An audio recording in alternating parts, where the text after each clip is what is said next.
Smooth running. Try to stay up, but see what happens.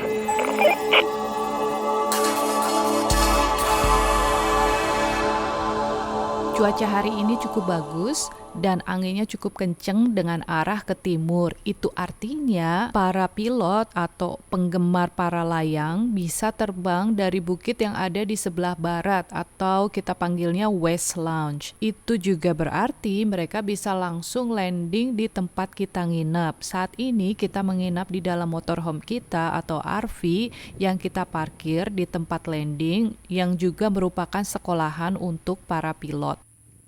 Dan seperti biasa, aku bikin sarapan dulu buat anak-anak dan suamiku tercinta. Nah, untuk lemon cake ini spesial banget pokoknya karena takarannya aku cuma pakai sendok makan aja loh, nggak pakai timbangan atau cup dan lain-lain gitu ya. 20 tahun yang lalu, waktu bapaknya anak-anak masih sebagai pelajar atau pilot yang belajar di sekolahan ini, Vincent itu tinggal di tetanggaan ya, di sebelah sekolahan, dan dia masih anak-anak, masih remaja, masih kecil gitu. Tapi dia tuh terbangnya tuh gila banget, pokoknya keren gitu kan. Nah ternyata saat ini dia adalah pemilik tempat ini dan kalau dilihat terbangnya, oh my god, killing it.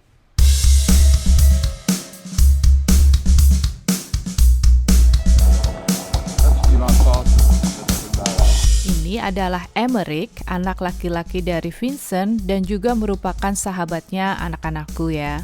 Begitu juga dengan Eva, mereka sangat nice kid and very lovely, terus ngomong gitu, ngemong gitu ya sama anak kecil, terus pinter ngajarin dan anak-anak seneng banget sama mereka. Jadi proses sebelum terbang itu kita harus naik kayak truk gitu ya, kayak mobil ini ke puncak hill yang tadi kita lihat yang di sebelah barat. Nanti baru dari sana kita akan terjun gitu dari tebing itu. Ini adalah Jason, dia adalah profesional pilot yang biasanya bawa tamu untuk terbang tandem gitu ya. Orangnya itu sangat baik, lucu, dan kita punya banyak kesamaan loh, kayak sama-sama suka koleksi mobil antik. Pokoknya nanti teman-teman bakalan lihat dia lebih banyak lagi di video adventure kita ya. Dan perjalanan yang kita tempuh kurang lebih 30 menit dengan jalan yang bergoyang-goyang melalui bukit yang indah ini. Hampir semuanya adalah private, jadi harus pakai kunci gitu kan, buka tutup kunci. Dan yang ada di sini tuh selain pemilik tempat untuk penerbangan dan juga beberapa orang penduduk lokal yang kayaknya nggak terlalu banyak, kayak mungkin nggak lebih dari 10 orang deh yang tinggal di satu bukit ini ya. Nah ini Jason lagi ngajarin kliennya apa yang harus dia lakukan sebelum take off. And as you can see, he's taking off with his client now. Yay! Bravo!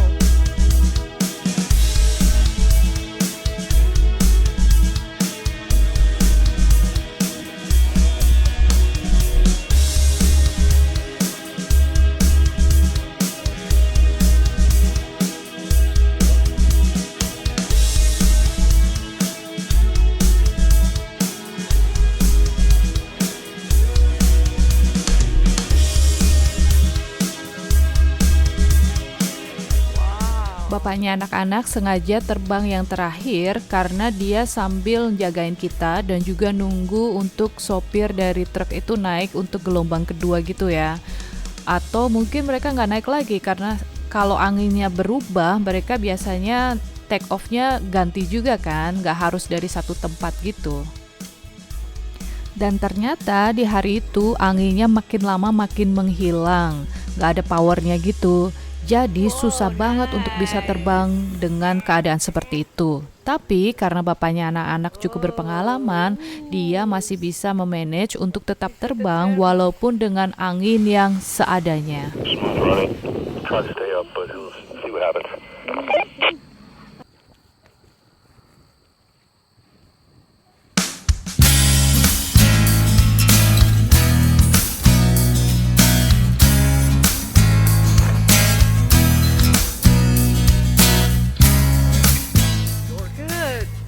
Scary as shit. got shit down my leg.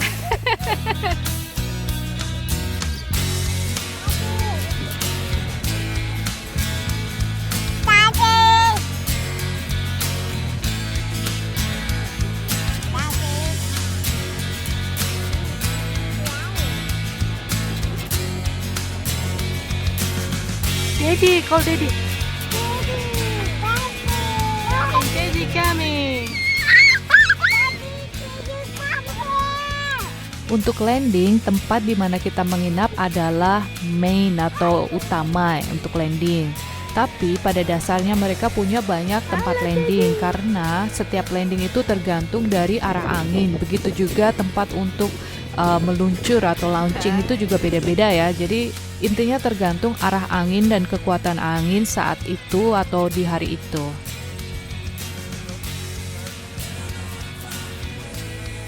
Aku senang banget bisa berbagi dengan teman-teman kayak apa sih para layang di Kanada. Jadi buat teman-teman yang emang suka para layang di Indonesia, mungkin bisa ngeliat perbedaannya. Mungkin memang beda atau mungkin memang gak ada bedanya, ya kan?